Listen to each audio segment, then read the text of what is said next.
इस जबान नाल ते असीं बहुत बोले हैं, गल ते कुछ नहीं बनी, बहुत बोले हैं। बल्कि कई दफ़ा बहुता बोल बोल के गुरबाणी के कथन अनुसार झाकी मारी है। बहुता बोलन झाकण होए, विण बोले जाने सब सोए। और कई दफ़ा ऐसा भी होया, भैंस मुबासे इतने कीते ने, इन्ने बोले हैं, इन्नी ज्ञान की चर्चा की है कि उस चर्चा नाल ही अज्ञान वध गया। बोलत बोलत बढ़े बिकारा, पर बिन बोले क्या करे बिचारा। तुसी आखोगे ज्ञान की चर्चा करदियां करदियां अज्ञान वध जाता है, वध जाता है। इन्नी मैं अर्ज करते बहस मुबासे ज्ञान के चलदियां चलदियां शक्ति मनुख की छीण हो जाती है। इसनों खुद प्रिंसिपल गंगा सिंह ने भी कबूलिया। उन्होंने एक रुबाई है, मैं सुभावक हल्द्वानी दे उन्होंने कोल पुछ बैठा, कट्ठे से मैं सवेरे गुरशबद की कथा करता सी, शाम नूं खुलियां विचारां संगतां दे सामने रखते सन। तो एक महीने का लंबा प्रोग्राम, शाम नूं दोवें असीं सैर करन जाइए। एक दिन मैं सुभावक पुछया, मैं कि प्रिंसिपल साहब तुसीं ते मेरे ते सवाल नहीं किया, पर मैं करदा हां, इन्ना ज्ञान तुहाडे कोल सुरत कित्थे पहुंची है? मैं नहीं आपस विच, मैं आखा आपस विच गल्लां पै करदे हां, ये जगत की गल नहीं मुक, तुसीं मैनूं दसो मैं तुहानूं दसां। पहले तो हस के टालन लगे, मैं कहा नहीं, मैं कई दिन का सोचता पाया सी ये सवाल करना। आखन लगे सैर करन आया, दिमाग थोड़ा हौला करना है, तू फिर एवें बोझल करी जाना। मैं कहा नहीं, फिर नहीं करांगा सवाल, अज तुसीं मैथों पुछो, मैं तुहानूं पुछदा। मैनूं आखन लगे खुल के आम शब्दां च मैं कुछ कवां, मैनूं शर्म आउंदी है। मेरी एक रुबाई सुन लो, फिर तुसीं अपनी गल कहना। तो मैं उन्हां दी एक रुबाई सुनी, वो भी सुन लो, ते उन्हां दी रुबाई सुन के फिर मैं एक रुबाई सुनाई, वो भी तुसीं सुन लो। प्रिंसिपल गंगा सिंह कहन लगे, दिल सागर सागर दे वांगर सी अत डूंघा अड़िया, ज्ञान विचार सिदक दे मोती पादाता ने घड़िया, पर ए बाण कुचज्जी मेरी बाहर बोल लुटाया, जप तप दी खट्टी ना खट्टी खाली फिर दर खड़िया। आखन लगे परमात्मा दे दरबार ते जद मैनू देखोगे मेरी झोली खाली होनी, कुछ नहीं। खड़े मत्थे इस गल नूं कबूल कर लिया। ते उन्हां दी रुबाई ने फिर मैनू कुछ प्रेरणा दिती। सुभावक सामने आ गए, मैं सुनांदा नहीं आंदा। मस्कीन तखल्लुस मेरा कवि दा है, मैं थोड़ी जिहां उर्दू पंजाबी दी शायरी दा बचपन तो शौक सी, लिखदा सी। तो मैं फिर उन्होंने सुनाई, भावें उन्होंने मेरी मानसिक अवस्था पूछण की कोशिश नहीं की, पूछना भी नहीं चाहते सन। मैं कहा मैं कह बैठा, तुसीं मैनू सुनाओ, मैं तुहानूं सुणावां। तो मैं उन्होंने सुनाई। उन्होंने तशबीह सागर दी दिती, मैं इंज दिती, दिल सूरज सूरज दे वांगर सी पिया लिशका मारे, ज्ञान विचार सिदक दियां किरणां भरियां सिरजन हारे, पर अफसोस मस्कीन इस ताई लगया ग्रहण खुदी दा, बोल बोल के चमक गवाई घिरिया हुण अंधियारे। मैनू चंगी तरह याद है, मैनू कहन लगे मस्कीन जी कल तो इस तरह की कोई गल ना करना, नहीं तो मैं कला सैर ते आवांगा, तुसीं ना आना। आखन लगे मेरे दबे हुए जख्म और भरे हुए जख्म जिन्होंने मैं छुपा के रखिया सी, तुसीं नंगे कर दिते। मैनू दर्द होई है, बहुत दर्द होई है, पीड़ा हुई। और मैं इतनी अर्ज कर दिया, आखिरी समय च बड़े भजनीक हो गए सन। और हौके ही दसते हैं, हौका होंदा है किसी चीज़ का नुकसान हो गया, धन चला गया, जोबन चला जाए, जवानी चली जाए, इज्जत चली जाए, मान मर्यादा चली जाए, पुत्र का विछोड़ा हो जाए, मित्रां का विछोड़ा हो जाए, बंदा हौके भरदा है। मैं आखिरी दिनों च उन्होंने हौके देखे सन भी जिंदगी व्यर्थ चली गई, गुरु का मिलाप नहीं होया, हौके निकलते सन, ये हौके सन। और इंज जद मैं रुबाई सुनाई, आखन लगे याद हो गई। मैं कहा थोड़ी रुबाई तो ही ये रुबाई मैनू मिल गई, उंज नहीं। बाद दे दोवें रुबाइयां छपियां हिंदुस्तान के धार्मिक मैगजीन जिहड़े निकलते हैं। खैर मुख्तसर मैं अर्ज करा, साडे कोल जिहड़ी ज़बान है ये अक्सर जब बहस मुबासियां विच पैंदी है ज्ञान की चर्चा, तो ये ज्ञान ही अज्ञान हो जाता। बड़े बड़े बहस करते हैं ते बहस करने वालियां नूं असीं ज्ञानी समझ लैंदे नहीं। भगत पता कबीर की कहते हैं, हर जस सुने ना हर गुण गावे, बातन ही आसमान गिरावे, ऐसे लोगन स्यों क्या कहिए, जो प्रभ किए भगत ते बाहज, तिन ते सदा डराने रहिए। बड़े बहस जमीन आसमान दे किलाबे मिला देने। कबीर कहते डरदे ही रहो, इन्हां तो कुछ नहीं, इन्हां दा ज्ञान भी अज्ञान है और कुछ नहीं। इन्हां दे कोल भावना दे पैर कोई नहीं और इन्हां दे कोल ज्ञान दी अख कोई नहीं। गवाह बैठे और हुण भटकना तो बिना होर कुछ नहीं। भाई साहब भाई गुरदास जी का एक सवैया आप जी दे सामने रखा। गुरु हरगोबिंद साहब जी महाराज का कोई साल डेढ़ साल तो बाद विछोड़े तो बाद मिलाप होया। आप बनारस तो आए ते गुरु हरगोबिंद साहब जी महाराज के सामने एक सवैये दे राही भाई गुरदास जी ने अपनी मानसिक अवस्था रखी।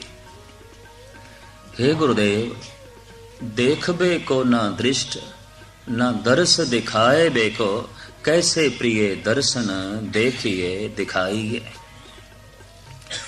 हे गुरु, तैनू वेख सका मेरे को अख ते है कोई नहीं, ते ਜਿਹੜੀਆਂ ਅੱਖਾਂ ਹੈਗੀਆਂ ਨੇ ਇਹਦੇ ਨਾਲ ਤੂੰ ਦਰਸ਼ਨ ਦੇਣ ਨੂੰ ਤਿਆਰ ਨਹੀਂ। ਮੈਂ ਫਿਰ अर्ज ਕਰਾਂ, ਇਹ ਗੱਲ ਕਿਧਰੇ ਬਚਪਨੇ ਦੀ ਨਾ ਸਮਝਣਾ, ਐਵੇਂ ਕਹਿਣ ਮਾਤਰ ਨਹੀਂ ਸਮਝਣਾ। ਲੰਬਾ ਚੌੜਾ ਫਿਲਸਫਾ ਰੱਖਿਆ ਸੀ ਕ੍ਰਿਸ਼ਨ ਨੇ अर्जन ਦੇ ਸਾਹਮਣੇ। तो अर्जन कहने लगे, हे भगवान, तुसी इतना वड्डा रूप ते मेरे सामने रख दिता, पर हुण मैनू अख ते दिओ, मैं वेखां। मैं तो नहीं वेख्या थोड़ा जलवा, मैं नहीं वेख सकिया, मैनू अख दिओ। तो गीता दे बस यही चर्चा चलती है। सब कुछ कृष्ण ने अर्जन दे सामने रख दिता है, सारी विचार, पर अर्जन ने हाथ जोड़ के कहा, मैं नहीं देख सकिया। अगर तुसी बहुत विराट रूप भी मेरे सामने रख दिता है तो बख्शिश करो, अख दो, इस तो बिना गल नहीं बनती। भाई साहब भाई गुरदास जी कहते हैं, हे गुरु, तैनू वेख सका मेरे को अख कोई नहीं, ते ਜਿਹੜੀਆਂ ਅੱਖਾਂ ਹੈਗੀਆਂ ਨੇ ਇਹਦੇ ਨਾਲ तेरे दर्शन होंदे नहीं। देख बे को ना दृष्ट ना दर्श दिखाए बे को, कैसे प्रिय दर्शन देखिए दिखाइए। कहबे को ना सुरत ना सरवन सुन बे को, कैसे प्रिय निध गुण सुनिए सुनाइए। भाई जी कहते मेरे को तो जबान ही कोई नहीं थोड़े कन्ना तक बोल पहुँचा सका।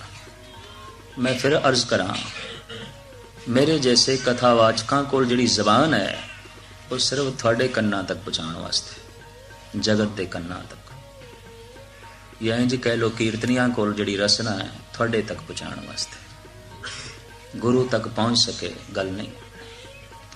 या प्रबंधकों की जिहड़ी सेवा है गुरुद्वारियां दी, सिर्फ थोड़ी खुशी लैण वास्ते, गुरु दी नहीं, सिर्फ थोड़े वोट लैण वास्ते, गुरु दी नहीं। और यह हकीकत है, बिल्कुल सच्चाई है, क्योंकि इत्थे धार्मिक मंदिर है ना, इत्थे ते गुरु ते परमात्मा की हजूरी च जाना ना। ये टकसाल इत्थों ब्रह्म ज्ञानी पैदा करना, इत्थों मरजीवड़े पैदा करना, इत्थों भगत पैदा करने ने।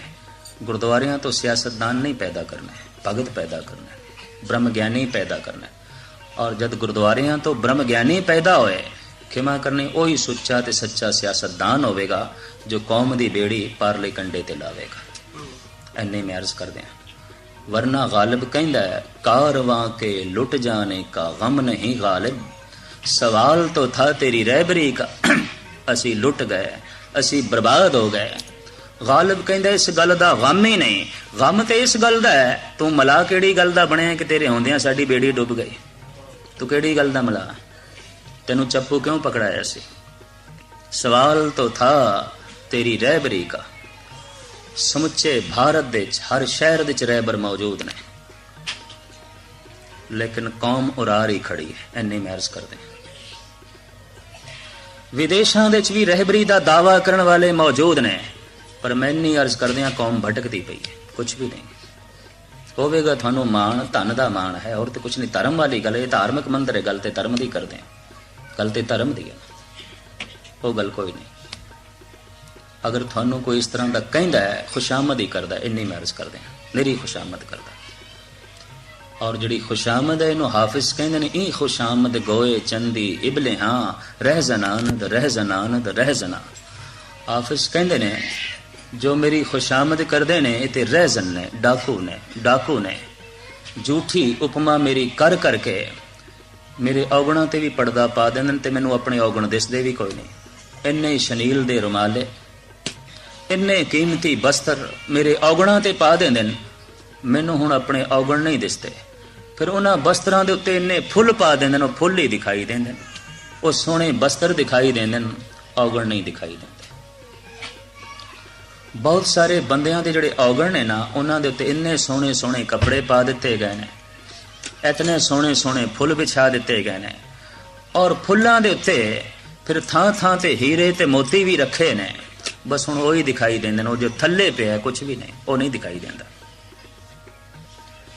ਔਰ ਸਤਿਗੁਰੂ ਕਹਿੰਦੇ ਨਾਮ ਬਿਨਾ ਜੇ ਤਾ ਬਿਵਹਾਰ ਜਿਉ ਮੇਰੇ ਤੱਕ ਮਿਥਿਆ ਸ਼ਿੰਗਾਰ। ਇੱਕ ਮੁਰਦੇ ਨੂੰ ਸ਼ਿੰਗਾਰ ਕਰਾ ਦਈਏ, ਗਹਿਣੇ ਪਹਿਨਾ ਦਈਏ, ਉੱਪਰ ਫੁੱਲ ਵੀ ਰੱਖ ਦਈਏ, ਹੈ ਤੇ ਮੁਰਦਾ, ਆਖਿਰ ਤਰੱਕੇਗਾ, ਆਖਿਰ ਬਦਬੂ ਆਏਗੀ, ਆਖਿਰ ਸੜੇਗਾ, ਅੰਦਰ ਤੇ ਜੀਵਨ ਕੋਈ ਨਹੀਂ, ਅੰਦਰ ਤੇ ਚਾਨਣਾ ਕੋਈ ਨਹੀਂ। ਖੈਰ ਭਾਈ ਸਾਹਿਬ ਕਹਿੰਦੇ ਨੇ ਕਹਿਬੇ ਕੋ ਨਾ ਸੁਰਤ ਨਾ ਸਰਵਨ ਸੁਨਬੇ ਕੋ ਕੈਸੇ ਪ੍ਰਿਯ ਨਿਧ ਗੁਣ ਸੁਨੀਏ ਸੁਨਾਈਏ। ਹੇ ਗੁਰੂ ਮੈਂ ਕੁਝ ਕਹਿ ਸਕਾਂ, ਮੇਰੇ ਕੋਲ ਜ਼ੁਬਾਨ ਕੋਈ ਨਹੀਂ, ਤੁਹਾਡੇ ਕੰਨਾਂ ਤੱਕ ਪਹੁੰਚਾ ਸਕਾਂ, ਤੇ ਤੁਹਾਡੇ ਬੋਲ ਮੇਰੇ ਕੰਨਾਂ ਤੱਕ ਪਹੁੰਚ ਸਕਣ, ਮੇਰੇ ਕੋਲ ਕੰਨ ਕੋਈ ਨਹੀਂ। ਕਹਿਬੇ ਕੋ ਨਾ ਸੁਰਤ न सरवन सुन बेको कैसे प्रिय निध गुण सुनिए सुनाइए। मन में गुरमत गुरमत में न मन निहचल होए कैसे अनमन उन मन लेवलाइए।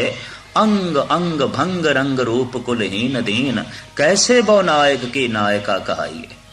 भाई जी कहते अंग अंग टुटिया पिया, अंग अंग भंग, कहते ना अखा ने ना कन है ना जबान है ना हाथ ने ना पैर ने, ते हुण सब कुछ ना होवे ते बंदा थोड़ी, बंदा ते पत्थर हो गया। हुण पत्थर चल नहीं सकता, पत्थर वेख नहीं सकता, पत्थर सुन नहीं सकता, पत्थर बोल नहीं सकता, पत्थर सूंघ नहीं सकता, पत्थर वेख नहीं सकता। ते हुण बंदा ना वेख सके, ना बोल सके, ना चल सके, ना स्पर्श कर सके, ना दामन पकड़ सके, तो बंदा थोड़ी है, पत्थर है। हो सकता है संसारिक तौर पर बंदा होवे, धार्मिक तौर पर पत्थर है, बिल्कुल पत्थर। अंग अंग भंग रंग रूप कुलहीन दीन कैसे बो नायक की नायका कहाइए। बस अद्धा मिनट आपदा लवा, मैं समाप्ति करा। एक दिन साहिब गुरु गोबिंद सिंह जी महाराज बड़े रहमत के घर दे आए नंद लाल ते कहन लगे, नंद लाल तू बड़ा अनन भगत है, अनन गुरसिख है, बड़ा महान तू सेवक है। भाई नंद लाल ने लंगर चलाया होया सी और सेवा करनी, और जब सेवा तो वेले होना ते सिमरन करना। सतगुरु प्रसन्न होके कहन लगे, तू कुछ मंग ले, अज असी आए हाँ तैनू देण वास्ते। हमेशा मंगते दाते कोल चल के जांदे ने, पर कमाल दी गल अज दाता मंगते कोल चल के आया। जिथे लंगर चलांदा सी ना नंद लाल, उत्थे सतगुरु पहुंचे। आनंदपुर साहब की गल है, दाता मंगते कोल आया। आखन लगे नंद लाल मंग तू कुछ, ते नंद लाल हाथ जोड़ के कहंदा, पातशाह जद मेरा हिरदा मंगा नाल भरिया होया सी, इत्थे जद मैं आया सी ते आपने कदी नहीं आख्या कुछ मंग लो, कुछ मंग लो। ते हुण सेवा करदियां सिमरन करदियां अंदर कोई मंग रही नहीं, ते अज आप कहंदे हो मंग लो। यकीन जानो जदों तक बंदा मंगदा ही रहिंदा ना, मंगदा ही रहिंदा है, उदों गुरु नाल कोई संबंध नहीं जुड़दा। ते जिस दिन अमंग हो जाता है, गुरु हाजिर नाजर हो जाता है। आसा मनसा सगल त्यागे जगते रहे निराशा, काम क्रोध जै परसे नाहिन ते घट ब्रह्म निवासा। ये बड़ी मोहर ला दी है गुरु तेग बहादुर साहब ने। नंदलाल ने बहुत कीमती गल कही, पातशाह जद मैं मंगा नाल भरिया होया सी और मैं मंगदा भी रहा, आपने कदी कुछ नहीं दिता। मैं झोली भी अड्डी, मैं तरह तरह दियां जोदड़ियां भी कीतियां, मंगा नाल मैं भरिया होया। इस तरह रहमत दे घर दे आप कदी नहीं आए, ते अज मैनू देण वास्ते आप चल के आए हो। पर अज अंदर कोई मंग कोई नहीं। ए गुरु हुण ते कोई मंग ही कोई नहीं। सतगुरु कहने लगे ठीक है, कोई मंग नहीं, चलो ना सही, पर चूंकि असी देण आया तो किसी मंग नूं तू जन्म दे ले, जरूर दे। ते असी देण आया, तैनू कुछ देना है, तो हुण साडी कोई इच्छा पूरी कर। असी तैनू कुछ देण आया, तू जरूर मंग। तो नंद लाल ने कुछ मंगया तो उन्हां दी मंग मैं तुहाडे सामने रखा। झोली अड़ के जो कुछ मंगया है नंद लाल ने वो ये है, या इलाही चश्मे बीना ए बिदे, दर सरम अज इश्क सौदा ए बिदे। भाई साहब, भाई नंद लाल आप कहते हैं, हे गुरु जे तू ठाई है, जे कुछ देण ही लगा है, तो वो अखां दे जो तेरा जलवा वेख सकन, जो तेरा नूर वेख सकन, जो तैनू वेख सकन। तो नंद लाल अंधा ते नहीं, इन्नी मैं अर्ज कर दें, नंद लाल कोई नेत्रहीन ते नहीं है, अखां वाला है, अखां पे मंगदा है। या इलाही चश्मे बीना ए बिदे, वेखण वाली अख दे जो तैनू वेख सके, जो तेरा दीदार कर सके। दर सरम अज इश्क सौदा ए बिदे, हे गुरु फिर सिर दे सौदाई इश्क दे, ऐसा प्यार दे कि उस दे मैं डुब जावां। अख ओ दे जो तैनू वेख सके। कहंदे ने अज ऐसा करिश्मा घटिया कि गुरु गोबिंद सिंह जी ने नंद लाल नूं गलवकड़ी च ले लिया और आख्या, नंद लाल जिस दिन ये तलब जागदी है उसे दिन ही परमात्मा तो अख मिल जाती है। और फिर उस मिली हुई अख नाल नंद लाल ने जो ज्ञान दे सागर लिखे ने, बंदगी नामा, तौसीफे सना, दीवाने गोया, अणगिणत जो ग्रंथ लिखे ने, ये दिसदा पिया नंद लाल कोल अख सी। नंद लाल दे सिर दे सौदाई इश्क सी। सौदा इश्क, इश्क दा पागलपन, जिथे गुरु तो बिना होर कुछ भी याद ना आवे। लख भी बंदा याद करे, गुरु ही याद आवे। जे पुत्र नूं याद करे तो पुत्र दे च भी गुरु दिखाई देवे, जे मित्र नूं याद करे तो मित्र दे च भी गुरु दिखाई देवे, जे संसार नूं याद करे तो संसार दे च भी निरंकार दिखाई देवे। जैसे कि मजनू नूं हर पासे लैला दिखाई देंदी सी, इहनूं कहंदे ने सौदाई इश्क, वो जिधर भी देखे लैला दिखाई देंदी सी। ते नंद लाल कहंदे ने इश्क दे पर सौदाई इश्क, कि मेरी अखां हर पासे तैनू ही वेखन, होर कुछ नहीं। दर सरम अज इश्क सौदा ए बिदे, या इलाही चश्मे बीना ए बिदे, हे मेरे इलाही वेखण वाली अख दे।